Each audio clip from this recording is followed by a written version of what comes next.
বন্ধুরা, আশা করি তোমরা সবাই ভালো আছো। তোমার চ্যানেলে তোমাদের সবাইকে স্বাগতম। তো আজকের আলোচনায় আমরা একাদশ শ্রেণীর সেকেন্ড সেমিস্টারের সম্পূর্ণ বাংলার যে নমুনা প্রশ্ন উচ্চ মাধ্যমিক শিক্ষা সংসদ কর্তৃক পাঠানো হয়েছে, সেই সম্পূর্ণ নমুনা প্রশ্নটা কেমন সেটা একদিকে যেমন দেখব, তার সঙ্গে কেমন প্রশ্ন আসবে সেটাও আমরা দেখব, এবং কোন অংশ থেকে কিভাবে কী টাইপসের প্রশ্ন আসবে সেটাও কিন্তু আমরা বুঝে নেব। অর্থাৎ সম্পূর্ণ প্রশ্ন মডেল এবং একটা প্রশ্ন যেটা নমুনা প্রশ্নরূপে উচ্চ মাধ্যমিক শিক্ষা সংসদ পাঠিয়েছে, সেই প্রশ্ন সম্পর্কেও আলোচনা করব।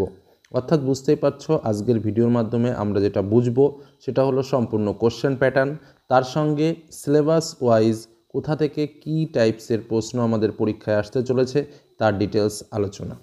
তো একদম স্বাভাবিকভাবে এটাই আমাদের প্রশ্ন। আমাদের মোট 40 মার্কের প্রশ্ন কিন্তু থাকবে। একদম প্রথমেই এক দাগে আমাদের যেটা থাকবে সেটা হচ্ছে অনধিক 150 শব্দে যে কোনো একটি প্রশ্নের উত্তর দাও। তোমাদের একটা কথা এই প্রশ্ন আলোচনার সূত্রে বলে রাখি, 2 মার্কের প্রশ্নের জন্য তোমাদের 60টি শব্দে উত্তর লিখতে হবে, 3 মার্কের প্রশ্নের জন্য তোমাদের 90টি শব্দের উত্তর লিখতে হবে, 5 মার্কের প্রশ্নের জন্য তোমাদের 150টি শব্দে উত্তর লিখতে হবে, এবং 10 মার্কের প্রশ্নের জন্য তোমাকে 400টি শব্দের মধ্যে উত্তর লিখতে হবে। অর্থাৎ আমাদের সম্পূর্ণ বাংলা বইয়ের দিকে যদি আমরা লক্ষ্য করি, আমরা 2 মার্কের প্রশ্ন, 3 মার্কের প্রশ্ন, 5 মার্কের প্রশ্ন এবং 10 মার্কের প্রশ্ন, এতগুলো টাইপসের প্রশ্ন কিন্তু আমরা পাবো। এবার আমরা পরপর প্রশ্ন সম্পর্কে জেনে নিই।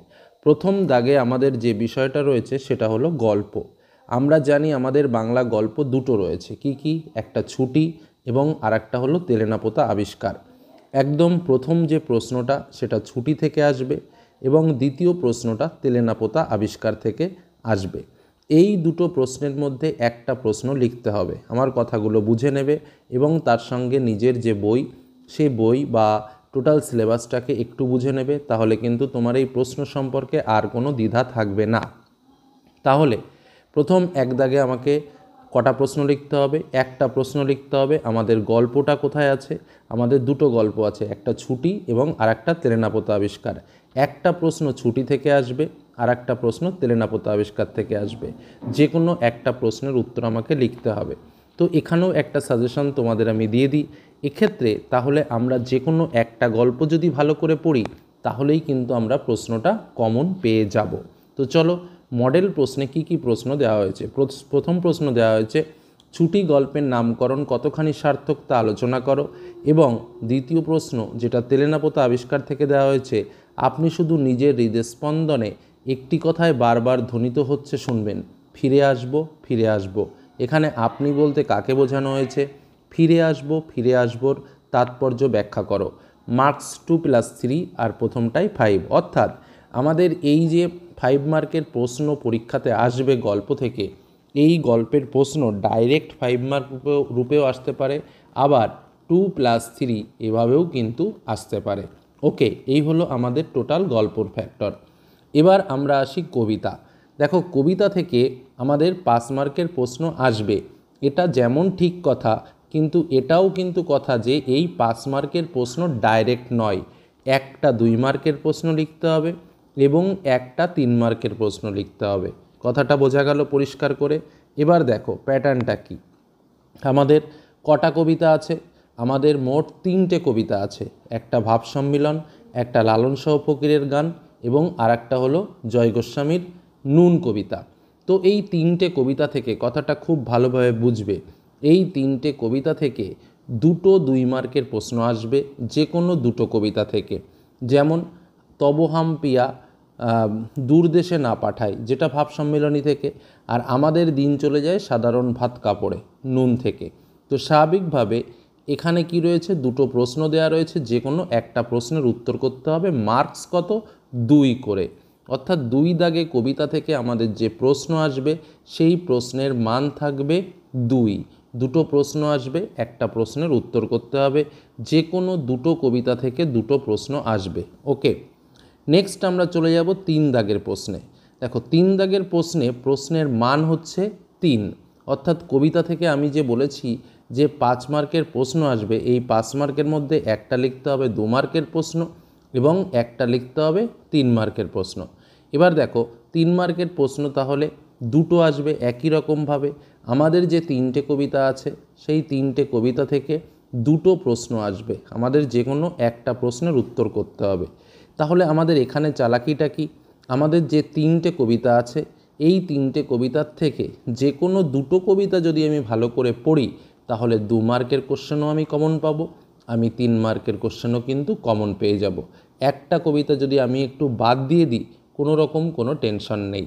ওকে, চালাকিটাও বলে দিচ্ছি, মানে একটু সাজেশন করেও কিন্তু আলোচনা করছি, কিন্তু যে কোনো দুটো কবিতা আমাকে ভালো করে পড়তেই হবে। এটাই হলো একটু কম পড়ে সাকসেস হওয়ার মানে যে সূত্র সেটাও আলোচনা করে দিচ্ছি একবারে।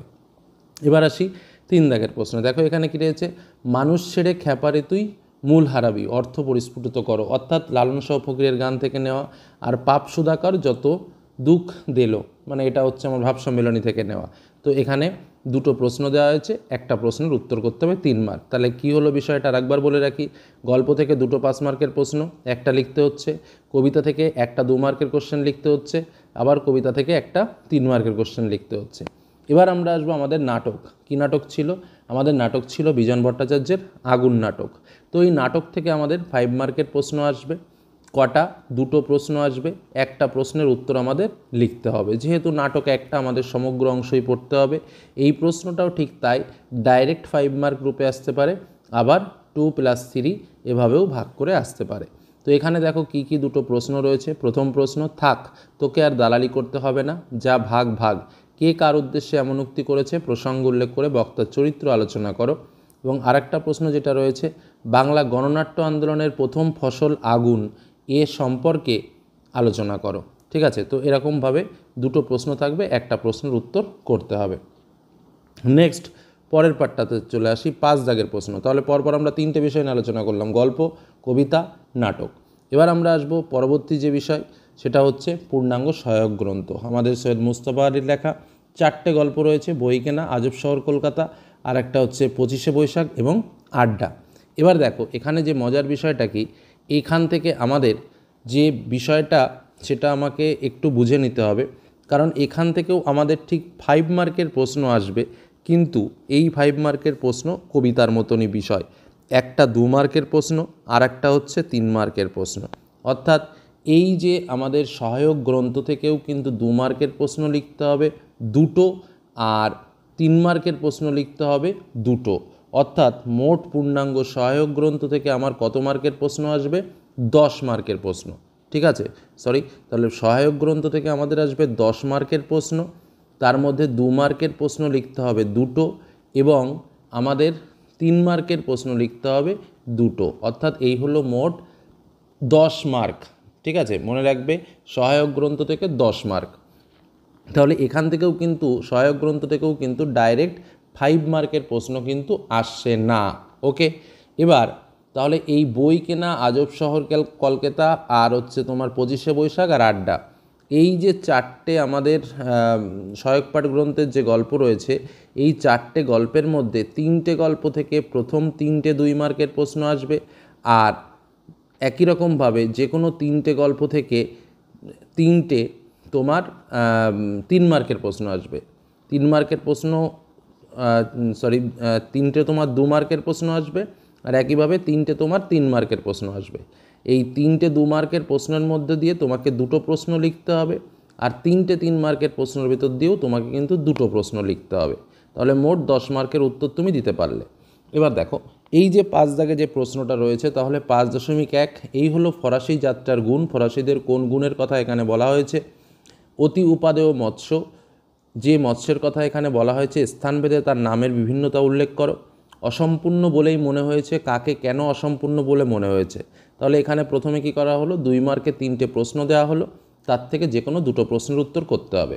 6 দাগের প্রশ্নে চলে আসো, সেই একই বিষয়, পূর্ণাঙ্গ সহায়ক গ্রন্থ থেকে 3টে প্রশ্ন দেওয়া হয়েছে, এখান থেকে যে কোনো দুটো প্রশ্নের উত্তর করতে হবে।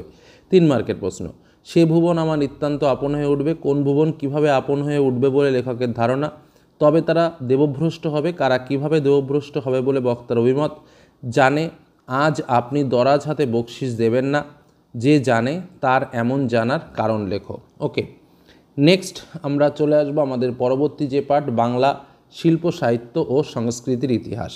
এখানেও কিন্তু বিষয়টা কিন্তু তাই, এখানেও আমাদের মূলত যে বিষয় সেটা হচ্ছে আমাদের এই পার্টটা থেকেও কিন্তু আমাদের 5 মার্কের প্রশ্ন আসবে, কিন্তু বিষয়টা অনেকটা কবিতার মতো, সেই 2 আর 3 অর্থাৎ 2 মার্কের দুটো প্রশ্ন আসবে, একটা প্রশ্নের উত্তর লিখতে হবে, 3 মার্কেরও দুটো প্রশ্ন আসবে, একটা প্রশ্নের উত্তর আমাকে লিখতে হবে। তাহলে আমাদের অনেকটা বিষয় রয়েছে এখানে, বাংলা সাহিত্যের বিভিন্ন পাঠ, লৌকিক সাহিত্য, মহাকাব্য, আখ্যান কাব্য, গীতি কবিতা, কবিতা, কথা সাহিত্য, নাটক, অনেক পাঠ রয়েছে, কিন্তু তার মধ্যে দিয়ে 2 মার্কের মাত্র দুটো প্রশ্ন আসবে। এটা কিন্তু সত্যিই খুব টাফ ব্যাপার এবং অনেক পড়তে হবে, কারণ 2 মার্কের প্রশ্নের অভাব নেই। একই রকমভাবে তাই 3 মার্কের প্রশ্নেরও কিন্তু অভাব নেই। আগের সিলেবাস থেকে বরঞ্চ আমি বলবো এবারের সিলেবাসের সিস্টেমের বা এবার থেকে যে সিস্টেমে আমাদের পরীক্ষায় প্রশ্ন আসবে তার প্রশ্ন প্যাটার্ন এবং পড়ার গঠন দুটোই ভিন্ন রকম, এবং পরীক্ষায় বেশি করে না পড়লে ভালো কমন পাওয়া যাবে না। তো চলো এখান থেকে দেখো 7 দাগে কী কী প্রশ্ন মডেল কোশ্চেনে দিয়েছে। লোকরহস্য এর পূর্ব নাম কী ছিল? এই গ্রন্থ তিনটির প্রবন্ধের নাম লেখো। কালিদাসের অভিজ্ঞান শকুন্তলম নাটকের বঙ্গানুবাদ করে কে এবং কোথায় মঞ্চস্থ করেন? নাটকের বঙ্গানুবাদ করে কে এবং কোথায় মঞ্চস্থ করেন? এটা হলো আমার 2 মার্কের প্রশ্ন দুটো দিয়েছে, একটা লিখতে হবে। আর 3 মার্কের প্রশ্ন দুটো দিয়েছে, যেমন রবীন্দ্র কাব্য মানুষের সবচেয়ে সমৃদ্ধ পর্ব ঐশ্বর্য পর্ব, এই পর্বে কবির কাব্য ভাবনার কী কী বৈচিত্র্য প্রকাশ পেয়েছে? আর তারাশঙ্করের রাঢ় বাংলার কথাকার, তার সাহিত্য প্রতিভা মূল্যায়ন করো। এই হলো 3 মার্কের প্রশ্ন, দুটোর মধ্যে একটা লিখতে হবে। নেক্সট আমাদের 9 দাগে যে বিষয়টা থাকবে সেটা হচ্ছে রচনা। একদম পরিষ্কার কথায় দুটো বিষয় থাকবে, একটা হচ্ছে রচনা আর একটা হচ্ছে প্রতিপক্ষের যুক্তির অসারতা প্রমাণ করে সপক্ষে যুক্তিক্রম বিন্যাস করে প্রবন্ধ রচনা। তো এক্ষেত্রে আমি তোমাদের বলবো যে দুটো বিষয়ই শিখে রাখবে, কারণ রচনার যে বিষয় আমরা স্বাভাবিকভাবে ছোটোবেলা থেকে যে রচনাগুলো পড়ি 11-12 কিন্তু সেই টাইপের রচনা আসে না, একটু ঘুরিয়ে ফিরিয়ে একটু অন্যরকমভাবে সাহিত্যিক টাইপসের রচনা আসে। আমরা কিছু রচনা অবশ্যই দেব, তবে তার সঙ্গে এই যুক্তির যে বিষয়টা অর্থাৎ পক্ষ বিপক্ষ যে বিষয়টা থাকে, অসারতা প্রমাণ করে যুক্তিক্রম অনুসারে প্রবন্ধ রচনা, এই বিষয়টা কিন্তু শেখার বিষয় আছে। এবং এখানে যে এইটাই দেবে সেরকম কোনো কথা না, এরকম প্রচুর প্রচুর বিষয় আছে, প্র্যাকটিস করতে হবে, বুঝতে হবে এবং লিখতে হবে। এটাও কিন্তু খুব যে একটা সহজ ব্যাপার সেরকম ব্যাপার কিন্তু নয়। তো চলো আমরা এখানে কি কি দিয়েছে দেখে নিই। এখানে যে মানচিত্রটা রয়েছে মানুষ মানচিত্র বলে, এগুলোকে কেন মানুষ মানচিত্র বলে? কারণ এখানে ধরো ছোটোবেলায় আমরা 10-এর ক্ষেত্রে, মাধ্যমিকের ক্ষেত্রে কি পড়েছি? একটা রচনা পড়েছি, যে বাংলার ধরো উৎসব বলে একটা রচনা পড়লাম, তার সম্পর্কে একটা পয়েন্ট। এখানে কি করা হয়, এই মানুষ মানচিত্রে এরকম প্রথম একটা বিষয় তুলে ধরা হয় এবং বিষয়ের আশেপাশে কিছু কিছু পয়েন্ট করে দেওয়া হয়, যে এই পয়েন্টগুলোর ওপরে বেস করে তুমি এই রচনাটা লেখার চেষ্টা করো। তো মূল বিষয় দিয়েছে যেটা মডেল কোশ্চেনে, বাংলার লোকসাহিত্য ও সমাজ জীবন বাংলা। এবার এইটা হলো মূল বিষয়, বাংলার লোকসাহিত্য সমাজ জীবন। এবার এর সঙ্গে যে পয়েন্টের ওপর বেস করে লিখতে বলেছে সে পয়েন্টগুলো হলো বাংলার লোকসাহিত্যে লোকসঙ্গীতের প্রভাব, লোকসাহিত্যের গুরুত্ব, লোকসাহিত্যের স্বরূপ, বাংলা লোকসাহিত্যে প্রাচীন ছড়া ও গীতিকার প্রভাব। তো এই পয়েন্টগুলোর উপরে বেস করে এই বাংলার লোকসাহিত্য সমাজ জীবন সম্পর্কে রচনা লিখতে হবে। বোঝা গেল কি বললাম? মানে লেখার প্যাটার্ন জানা না থাকলে, লেখার সিস্টেম তুমি যদি প্র্যাকটিস না করো তাহলে কিন্তু ভালো লিখতে পারবে না। তো এই 9 দাগে যে প্রশ্ন, এর মার্কস হচ্ছে 10, আর 10 মার্কের জন্য আমি বললাম 400টা শব্দের মধ্যে কিন্তু তোমাকে উত্তর লিখতে হবে। নেক্সট, এই রচনা বা মানস মানচিত্রের অরে আর যে বিষয়টা থাকে সেটা হলো প্রতিপক্ষের যুক্তির অসারতা প্রমাণ করে সপক্ষে যুক্তিক্রম অনুসারে প্রবন্ধ রচনা। সেক্ষেত্রে কী হবে, কিছুটা এরকম একটা লেখার একটা পার্ট দিয়ে দেবে, সেই পার্টটাকে তোমাকে পড়তে হবে, বুঝতে হবে, তারপর এর ওপর বেস করে তোমাকে এর সপক্ষে, মানে এই যে যুক্তিটা দেওয়া রয়েছে এর সপক্ষে আরও বিভিন্ন রকম যুক্তি তোমাকে দেখাতে হবে। তো এখানে যে বিষয়টা দিয়েছে কী বিষয় আমি একটু পড়ে শোনাই, তাহলে বিষয়টা অনেকটা ক্লিয়ার করতে পারবে তোমরা। ইন্টারনেট এক বিশাল নেটওয়ার্ক ব্যবস্থা যা সারা পৃথিবী জুড়ে মোডেম, ফোন লাইন বা স্যাটেলাইটের মাধ্যমে ছোট ছোট নেটওয়ার্ক ও বিভিন্ন পার্সোনাল কম্পিউটারের মধ্যে সম্পর্ক স্থাপন করে। ইন্টারনেট নামক জাদুকাঠির ছোঁয়াতেই বিশ্বের সমগ্র তত্ত্ব, রহস্য, জ্ঞানভাণ্ডার নিমেষে চোখের সামনে ফুটে ওঠে। বর্তমান যুগ ব্যস্ততার যুগ, এই ব্যস্তময় যুগে দাঁড়িয়ে প্রতিটি মুহূর্তই মূল্যবান, আর এই দ্রুততা এনে দেওয়ার জন্য ইন্টারনেটের যথেষ্ট অবদান রয়েছে। অনলাইনে কিংবা বিভিন্ন অ্যাপের মাধ্যমে বাজার করা ট্রেন কিংবা সিনেমার টিকিট কাটতে এখন আর মানুষকে ভিড় ঠেলে লাইনে দাঁড়িয়ে অপেক্ষা করতে হয় না। প্রতিরক্ষা, ডাক্তার, ট্রেডিং, ব্যাংকিং, বিশ্বের যে কোনো প্রান্তের সঙ্গে যোগাযোগ রক্ষা, প্রশাসনিক কাজকর্ম, সরকারের বিভিন্ন দপ্তরের সঙ্গে যোগাযোগ ও কার্য সম্পাদন, ভোটার কার্ড, আধার কার্ড, পাসপোর্ট, জন্ম পরিচয়পত্র, ইলেকট্রিক বিল জমা, ডাক্তারি পরামর্শ, জরুরিকালীন অবস্থায় অনলাইনে পড়াশোনা, এমনকি বিবাহের পাত্রপাত্রী নির্বাচন, সমস্ত কিছুই এখন ঘরে বসে করে ফেলা সম্ভব। উচ্চশিক্ষা ও গবেষণার কর্মেও বর্তমানে ইন্টারনেটের কোনো বিকল্প নেই। মানুষ তার মনের যাবতীয় প্রশ্ন, শিক্ষার্থী তার পড়াশোনা ও লেখালেখির সকল ধরনের বাধা কেবলমাত্র ইন্টারনেটের সহায়তায় সহজেই উত্তীর্ণ হয়ে যায়। অজানাকে জানার আগ্রহ মিটিয়ে প্রকারান্তে ইন্টারনেট পরিষেবা ছাত্রছাত্রী তথা শিক্ষার্থীদের জ্ঞানের পরিধি বাড়িয়ে তাদের আরও সমৃদ্ধ করে তুলেছে। আধুনিক জীবনে ইন্টারনেট তাই মানুষের নিত্যসঙ্গী। তার মানে এই বিষয়টা পড়ে তুমি কি বুঝলে? তুমি বুঝতে পারলে পরিষ্কার করে যে এই এই বিষয়টা সম্পূর্ণ ইন্টারনেটের গুরুত্ব সম্পর্কে আলোচনা করা হয়েছে। এইবার কি বলেছে প্রশ্নটা?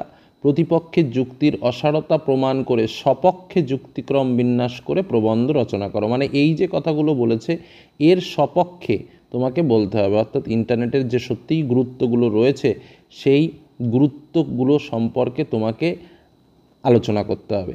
এই হলো মূল বিষয়। এবার এটা লেখার প্যাটার্ন তোমাকে শিখতে হবে এবং তারপর তোমাকে লিখে দিতে হবে সুন্দরভাবে, একটু স্ট্যান্ডার্ড করে।